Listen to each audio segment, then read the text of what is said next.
It's Presh Williams here from Big Picture Film Club, and I'm with Greener Grass stars, directors and screenwriters Jocelyn DeBoer and Luebbe. Okay, Dennis, take a step to your left. Bob, let's see that smile. Don't you talk about my facelet! He doesn't smile anymore. Oh, I'm losing Twilson. If you could just rotate him forward for me. Perfect.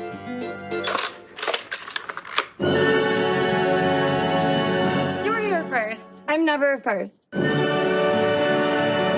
Julian, what is he doing? Julian, are you a dog now? It's him. Oh, Julian, you need your glasses to see the board. I am Miss Cuban. I have Julian here. He's a dog now. Hi, Julian. Raja, you can play with Julian at recess. So fast. It's incredible. Oh, that's who you were meant to be. My son. Julian's not invited back to Rocket Math. Did you think he was going to become an accountant? Wait a second. Wrong husband. What's he do? Lisa, you kiss like your friend. She's so cute. Lisa, do you want her? Are you sure? Take her. She's yours now. Thank you so much. Enjoy. The film is hilarious. Thank you. And it has a particular style of satire to it. So that, for those who don't know, it's a surrealist satire. I would describe it as such.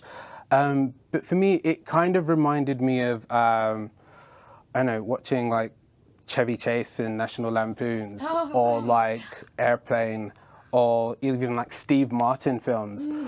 So I'm very curious as to how you both developed your style of comedy and how that feeds into Greener Grass. I love all of those references and grew up watching those films, so It's so funny. National Lampoon's Christmas Vacation was the last movie my whole family saw together in 1989. in the theater, right? In the theater, until our Sundance premiere in 2019. 30 years later, they were all in the theater again. I just don't have a big movie-going family. Maybe Dawn made this movie to beckon her family back into the theater. Well, they liked National Lampoons. Yeah. A lot of the comedy is visual, so there are a lot of kind of smaller gags and bigger gags. I'm curious to know how much of that comedy is developed on set filming, how much of it is post-production, and kind of how the shot is cut. Oh, that's a great question. I would say the visual aspect was such a big part of writing. When the two of us write together, we literally talk through the edit. We're like, okay, so this will open like this, and this will be the, and like then you'll see this, and da da da. So very much we were planning that, but.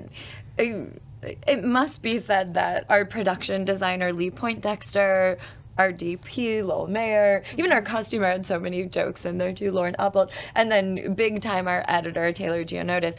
Everyone working together just took all the visual comedy we had dreamt of and heightened it, and everyone added so much.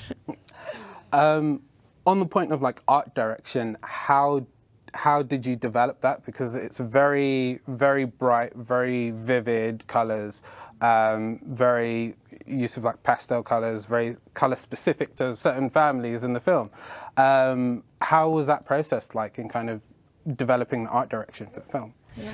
Well, we knew all along, as Jocelyn mentioned, we wanted this world to have a very specific, heightened look and a little like a very like vibrant, bold colors.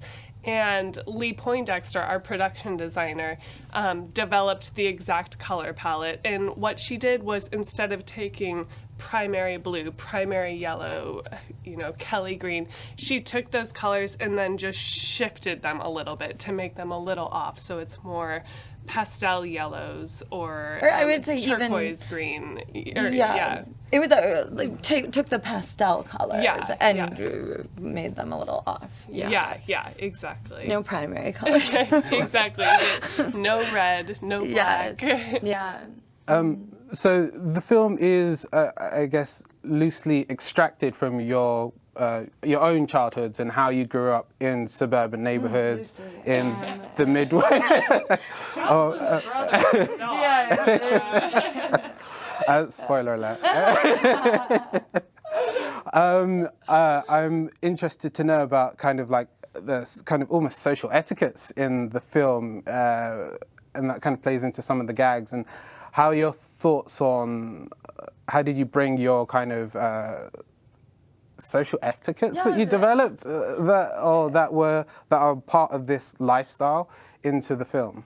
Absolutely. The politeness taken to the extreme was one of the very most central aspects to the comedy in the original Greener Grass short. The thing that we kind of both got excited about exploring. And I think that was definitely a thing in the culture we both grew up in, is an importance on like manners, etiquette, politeness, and so much importance placed on making other people feel comfortable around you, sacrificing your own comfort and well-being to, help someone else's.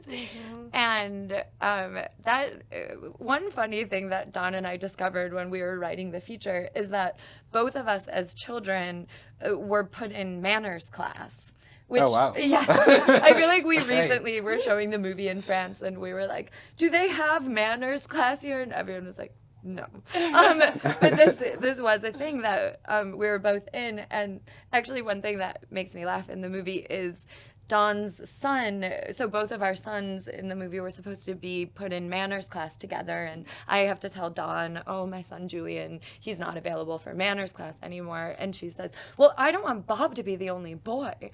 And that was inspired from Don's manners class, in which there was only one boy in the class. Yeah, there was like 8 girls and 1 boy. And it's a lot of work for the one boy in manners class. He was always rushing around to pull the chair out for all the girls and opening the door for everyone. And he was exhausted by the end of each class. And you too, you obviously had like that similar childhood, similar upbringings. How did you even come together in the first place to write, direct, and kind of star in this film? Well, Don and I were placed, not by choice, on a sketch team together at the Upright Citizens Brigade Theater in New York. And that was a team of 12 people. And we were both actors on the team, and every month we got to pitch ideas for sketches. And I was so taken with Don's ideas, and I think there were so many similarities in the things that we were interested in exploring. Definitely like the drama and the mundane. A lot of our sketches explored like domesticity, and also we loved exploring tone and having sketches that felt like they were from mid-century melodramas and things like that. So I think both of us very much clocked each other and we're like, oh, we have a similar sense of humor. Yes.